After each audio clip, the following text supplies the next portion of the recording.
बाळासाहेब आपले हृदय, उद्धव आणि राज ठाकरे. बाळा नांदगावकरांनी लालबाग गाजवलं, ठाकरेंकडून जोरदार टाळ्या.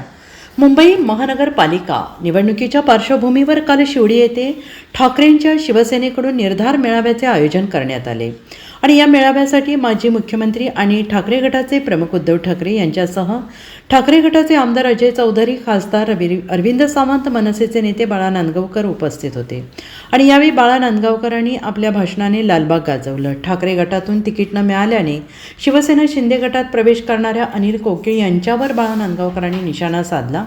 बाळासाहेब ठाकरे आपलं हृदय आहे. उद्धव ठाकरे आणि राज ठाकरे हे दोन बाळासाहेबांचे डोळे आहेत आणि डोळ्यांसमोर बसलेले तुमचं तिसरं नेत्र आहे, असं बाळा नांदगावकर यांनी म्हटलेलं आहे. त्यामुळे कितीही डोमकावळे आणि कितीही कोकिळ्या कुहू कुहू करायला लागल्या तरीही शिवडी तुमची आहे आणि तुमचीच राहणार. आम्ही सर्वजण तुमच्या सोबत आहोत, असं बाळा नांदगावकर यांनी म्हटलेलं आहे.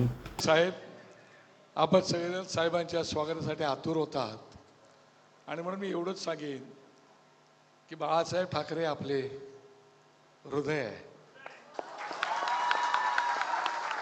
उद्धव साहेब आणि राज ठाकरे आपले बाळासाहेबांचे दोन डोळे आहेत आणि दोन डोळ्याच्या समोर बसलेला हा तिसरा नेत्र आहे साहेब तुमचा. असे किती डोमकावळे आले आणि किती कोकिळा अशा कुहू कोर करायला लागल्या तरी सुद्धा हे जाळून राख केल्याशिवाय राहणार नाहीत. आम्ही सगळे तुमच्या सोबत आहोत. तुमच्या शिवसैनिक आणि महान सैनिक तुमच्या चरणी आम्ही वंदन करतो आणि पवार साहेब तर जादूगारच आहेत साहेब, ते आपल्या सोबत आहेत. खूप खूप खूप खूप तुम्हाला सगळ्यांना मनापासून शुभेच्छा. साहेब, शिवडी तुमची आहे आणि तुमचीच राहणार. धन्यवाद. जय हिंद, जय Maharashtra. Bureau report, SVN Marathi, Mumbai.